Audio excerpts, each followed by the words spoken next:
Welcome to our deep dive, all about attention and focus. Yeah, definitely something a lot of people are thinking about these days. Absolutely, and we have some really great material to dig into, Yeah, for sure. especially this book, Stolen Focus by Johann Hari. Yeah.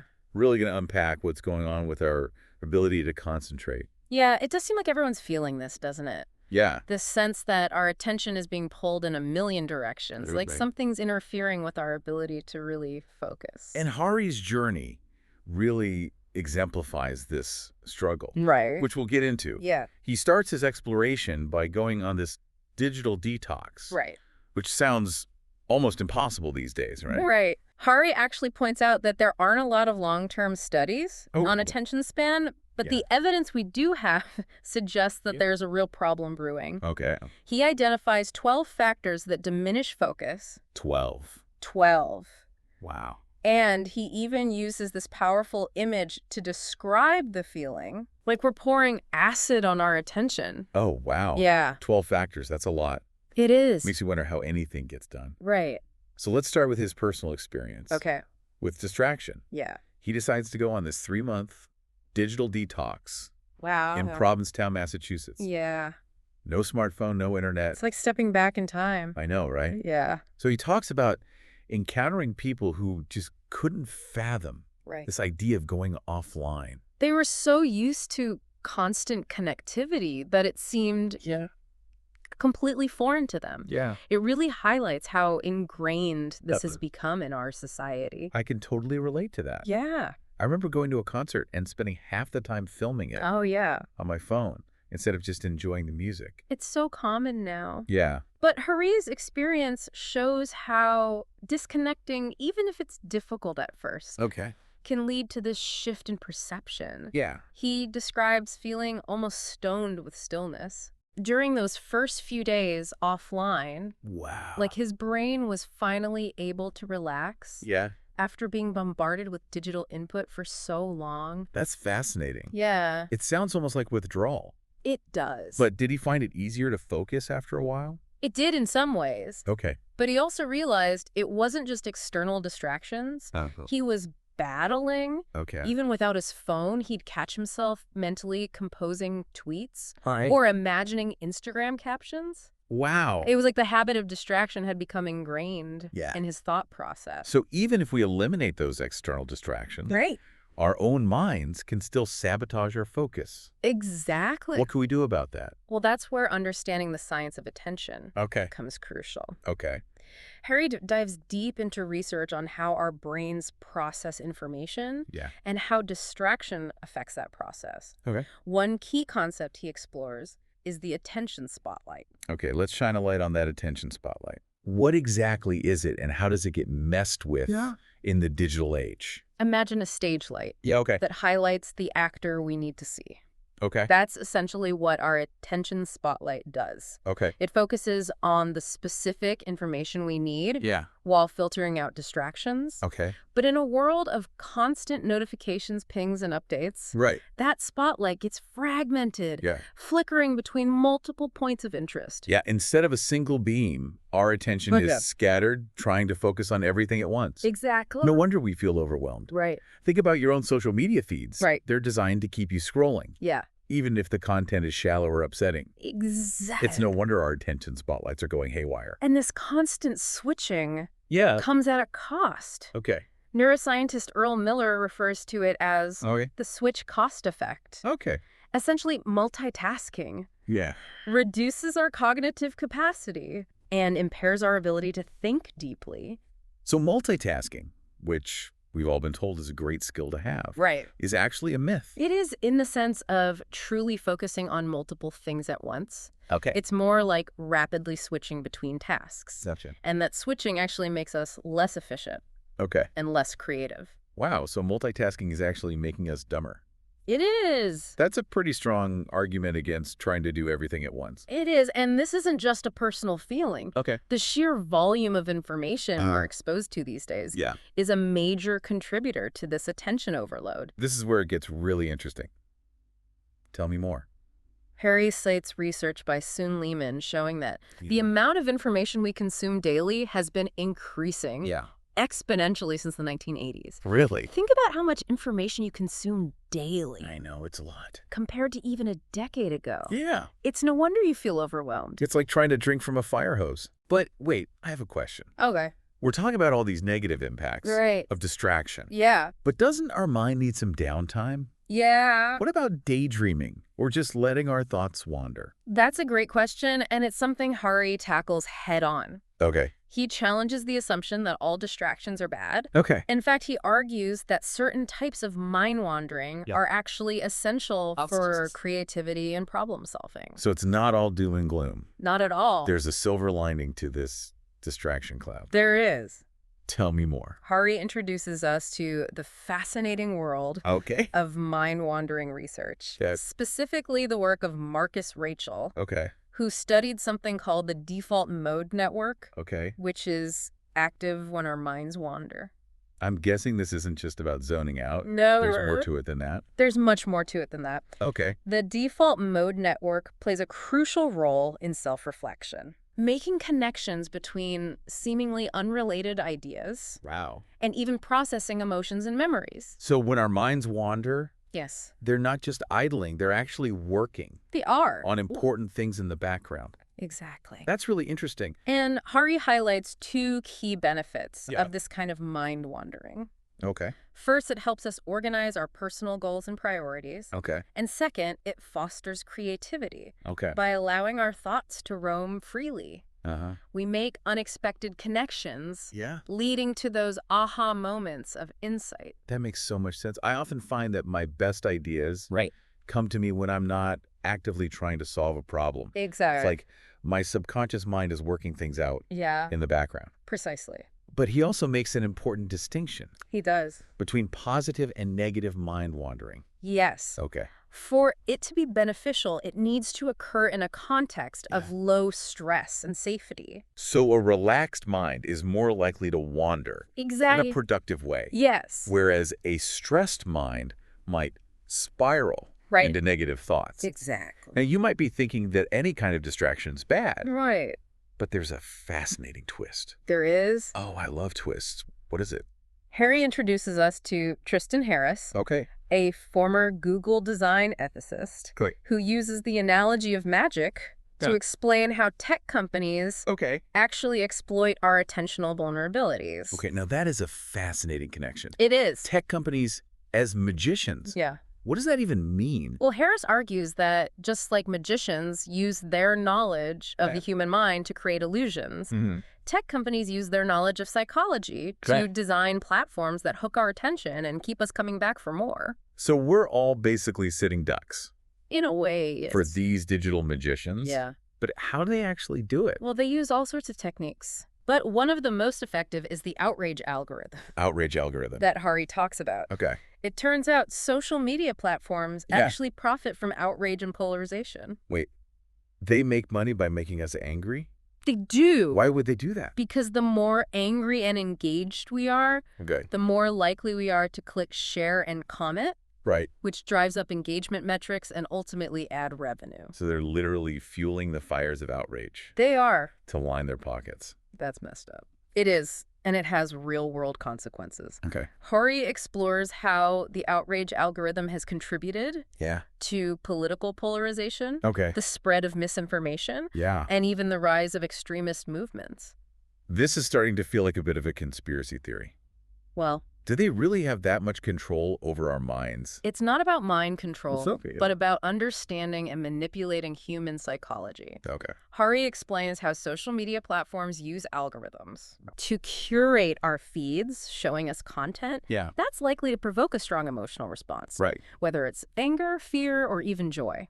Okay. The key is that these emotions keep us glued to our screens, generating more data and ultimately more profit for the platform. It's a vicious cycle. It is. We get hooked. Yeah. We get outraged. Yep. We click and share. Right. And the algorithm feeds us more of the same. Exactly. And it's happening on a massive scale. Yeah.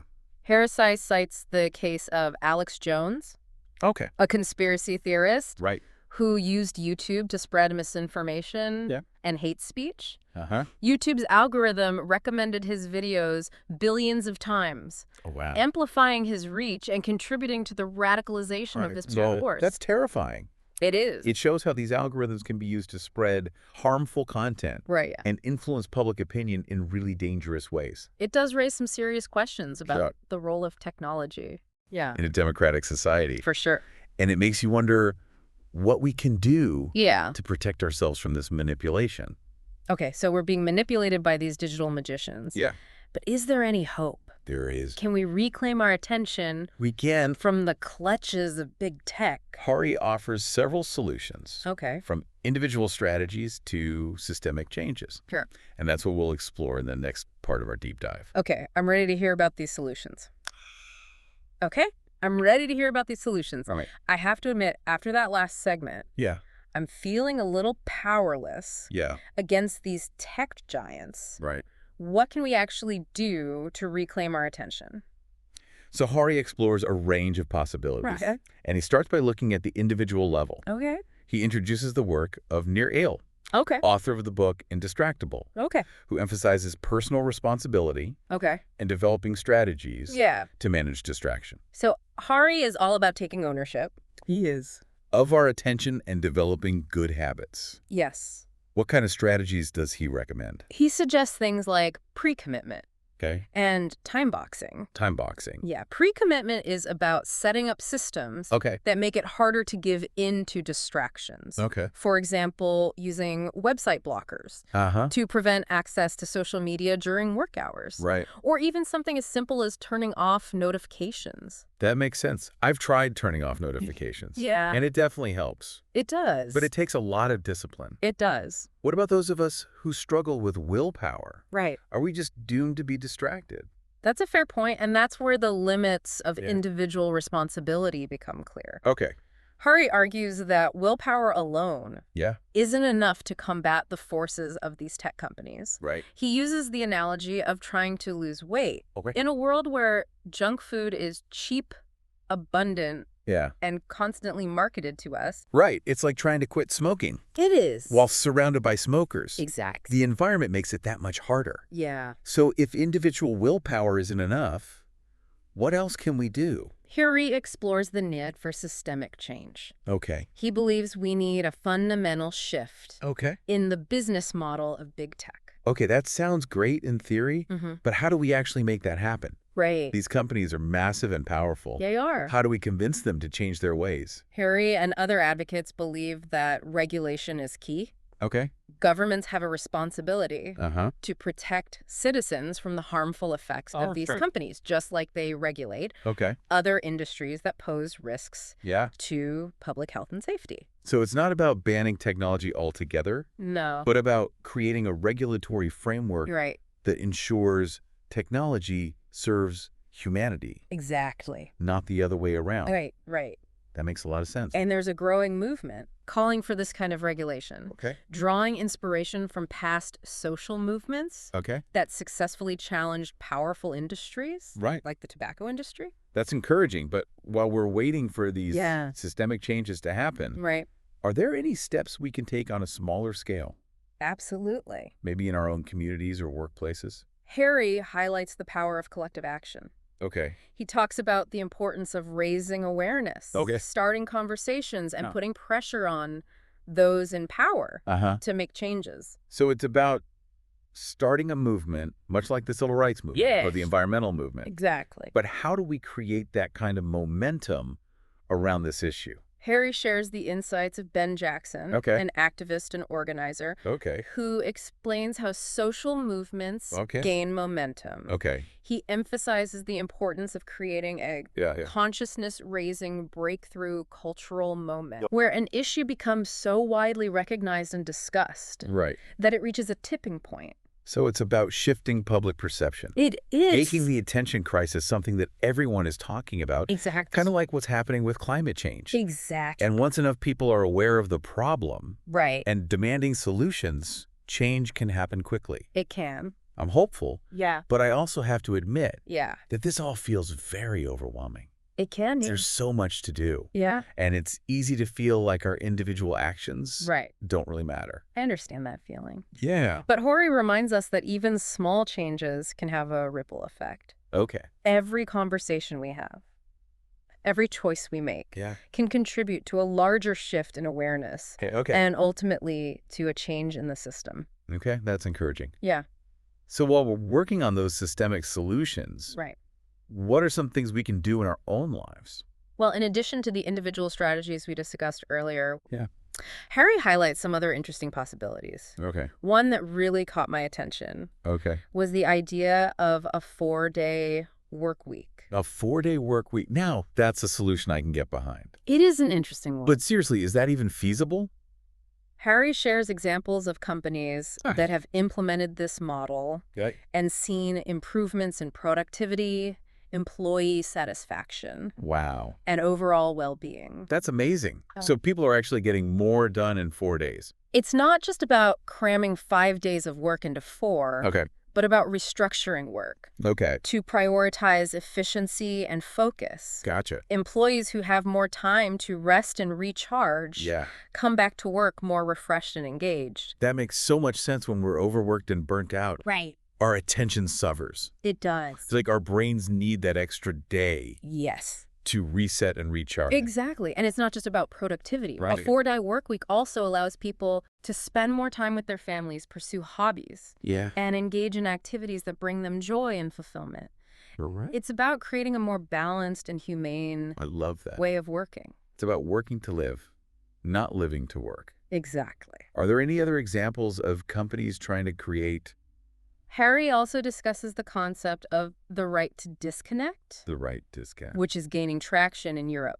Interesting. This involves legally protecting workers from being expected to respond to emails or messages outside of work hours. That's a great idea. Yeah. I feel like the lines between work and personal life have become so blurred. Yes. In the digital age. Yes. It's hard to truly disconnect. It is. When you're constantly bombarded with work emails. Exactly. The right to disconnect recognizes the importance of setting boundaries and protecting our time and attention outside of work. Yeah. It's about reclaiming our evenings and weekends for ourselves. Right. For our families and for the things that truly matter. It's about putting our well-being first. It is. But speaking of well-being, I'm curious about the other factors that contribute to the attention crisis. Right. We've talked a lot about technology. You have. But what about things like stress diet and pollution? Yeah, those are crucial pieces of the puzzle. Yeah. And Hari dedicates entire chapters to exploring their impact. Yeah. He argues that we're facing a multifaceted assault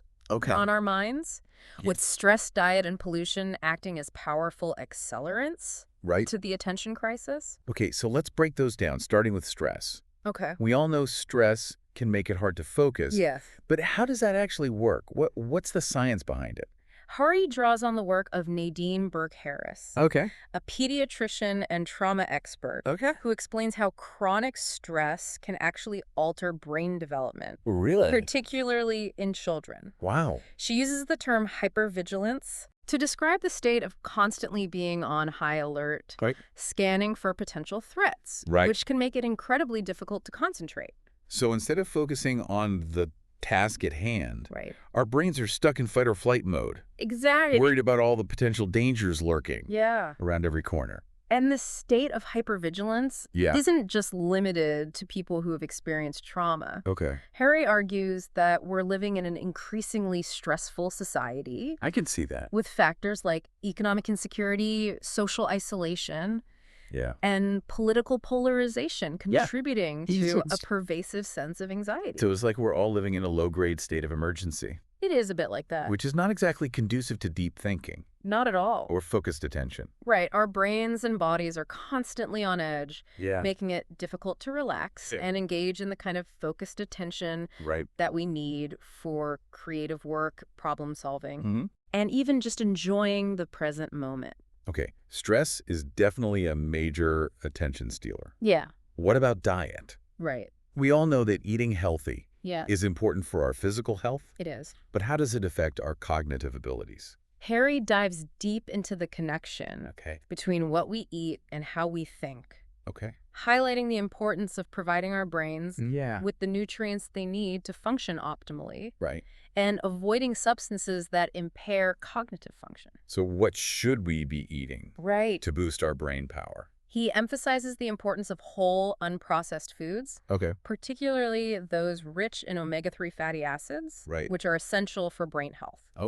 He also cautions against excessive consumption of sugar, processed foods, and artificial additives, all of which can negatively impact our attention and focus.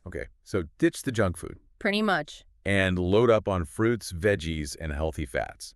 Got it. Yeah. But is it really that simple? It's not always easy to make healthy choices, especially in a food environment that's saturated with processed foods and sugary drinks. It feels like we're constantly being bombarded with messages that undermine our efforts to eat well. Exactly. And that brings us to the final factor in this triad of attention stealers. Pollution. We often think of pollution as an environmental problem, but it also impacts our cognitive abilities. That's a connection I hadn't really considered before. Tell me more. Hari delves into the research on environmental toxins, particularly those that can disrupt brain development and impair cognitive function. He focuses on the devastating effects of lead exposure. Oh, wow. Lead poisoning.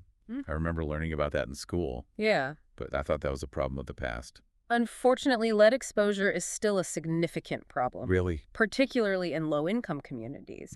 Where older housing stock might contain lead paint or lead pipes. So even if we're eating healthy and managing our stress, we might still be exposed to environmental toxins. We might. That undermine our attention. Yes. It feels like a lot to contend with. It highlights the interconnectedness of these issues. We're not just facing individual challenges, but a complex web of systemic factors that erode our attention from multiple angles. This is all starting to make sense. Good. But before we move on, I want to circle back to something you mentioned earlier. ADHD. It's a topic that comes up a lot. It does. When discussing attention. And I'm curious to know what the book has to say about it. ADHD is a complex issue with a lot of debate surrounding it. Hari explores the various perspectives and research findings, starting with the argument for a genetic component to ADHD. So are some people just born with ADHD? Well, there's evidence to suggest that genes play a role. For instance, twin studies show a high concordance rate for ADHD among identical twins. But Hari also points out that twin studies don't tell the whole story. They don't fully account for the shared environmental experiences of twins, which could also contribute to the development of ADHD. So while genes might make someone more susceptible to distraction, their environment and choices also have a huge impact. Exactly. And Hari goes on to discuss various environmental factors that have been linked to ADHD, such as exposure to toxins like lead prenatal stress. And even dietary factors like artificial food dyes. So many factors can contribute to this. But what about medication? Is it effective in treating ADHD? Hari delves into the controversy surrounding stimulant medication, presenting both sides of the argument. Some argue that these medications can be effective in improving focus and attention, while others express concerns about potential side effects, overdiagnosis, and the risk of overmedication. It sounds like a delicate balancing act. It is. Finding the right approach for each individual, considering both the potential benefits and risks. Exactly. And Hari emphasizes the importance of addressing the underlying causes of ADHD, rather than just treating the symptoms with medication. This might involve exploring potential environmental triggers, addressing emotional or social challenges, and creating supportive environments that foster healthy attention development. That makes a lot of sense. It's about looking at the whole picture. It is. Not just trying to mask the symptom. Exactly. But this brings up another question. What about the kids? How is all of this impacting childhood development? That's a crucial question, and it's something we'll explore in the next part of our deep dive. We'll delve into how modern childhood, with all its pressures and distractions, might be affecting the developing brains of children, and what we can do to create more supportive environments. So let's talk about kids. We've been exploring how technology and stress, diet, and even pollution can kind of steal our focus. It's a lot. what does all of this mean for children growing up in this kind of environment? It really is a crucial question. Yeah. Because childhood is such a critical time for brain development. Sure. And the experiences we have during those early years really shape our attention and focus for life. Right. Hari argues that modern childhood has undergone a radical transformation in recent decades. Okay. And not necessarily for the better. Okay. He points to the decline of free play, the rise of structured activities, and the constant presence of screens as major factors. It's true. It seems like kids today are always busy with scheduled activities, homework, or screen time. Yeah, there's not much downtime. There's not a lot of time for just unstructured play. Right. But is free play really that important? Hari makes a strong case for it. Okay. He cites research showing that free play is crucial for developing a whole range of cognitive, social, and emotional skills. Okay. Including, you guessed it, I'm on the edge of my seat. attention and focus. So it's not just about having fun. No. It's actually helping kids build essential brain power. Exactly. When kids engage in free play, they're learning to regulate their emotions, solve problems, negotiate social interactions, and get creative. That's a lot. All of these skills are essential for developing focus and attention. That makes a lot of sense. If you're constantly being entertained by screens, you don't really get the chance to exercise those mental muscles through play. Right. And Hari argues that this decline of free play, combined with the rise of structured activities and the pressure to achieve academically, is creating a generation of children who are less able to focus, think deeply, and cope with challenges. That's a pretty sobering thought. It is, but it's not all doom and gloom. Okay, good. There are things we can do to counter these trends. Okay, good. What could we do? Hari highlights some inspiring alternative models of education. Like the Sudbury Valley School we talked about earlier. Where children are given the freedom to direct their own learning. Play is valued and intrinsic motivation is nurtured. Right. Sudbury Valley is a great example of what's possible when we design environments that support rather than undermine children's natural capacity for attention. Exactly. And while not every child has access to a school like Sudbury Valley, there are things parents and educators can do within the existing system to promote healthy attention development. So what are some practical things parents and educators can do? Hari suggests limiting screen time, creating opportunities for free play, and encouraging creativity and exploration. It's also important to foster a love of learning for its own sake, not just for grades or external reward. That makes sense. Help kids discover the joy of learning. Exactly. And the focus will follow naturally. Precisely. It's about finding a balance. Embracing technology as a tool, but not letting it dominate our lives or the lives of our children. It's about recognizing that attention is a skill that needs to be cultivated, nurtured, and protected. So this has been a fascinating deep dive. It has. But it's also been a little bit overwhelming. Yeah, it's a lot to take in. I'm walking away with a lot to think about. And a lot of changes I want to make in my own life. I feel the same way. But remember, you don't have to do everything at once. Okay, that's good. Start small. Experiment with the techniques we've discussed and find what works for you. I think the biggest takeaway for me is that the attention crisis is real. It is. But it's not inevitable. No, it's not. We have the power to make choices both individually and collectively, to reclaim our attention and create a world where focus and deep thinking thrive. And that's a world worth fighting for. Absolutely. Remember, the more of us who commit to this, the stronger this movement will become. Thank you so much for joining us on this deep dive. Yeah, thanks for having me. Into the world of attention and focus. Yeah, this was great. We hope you found it insightful and inspiring. I did. Until next time, stay focused.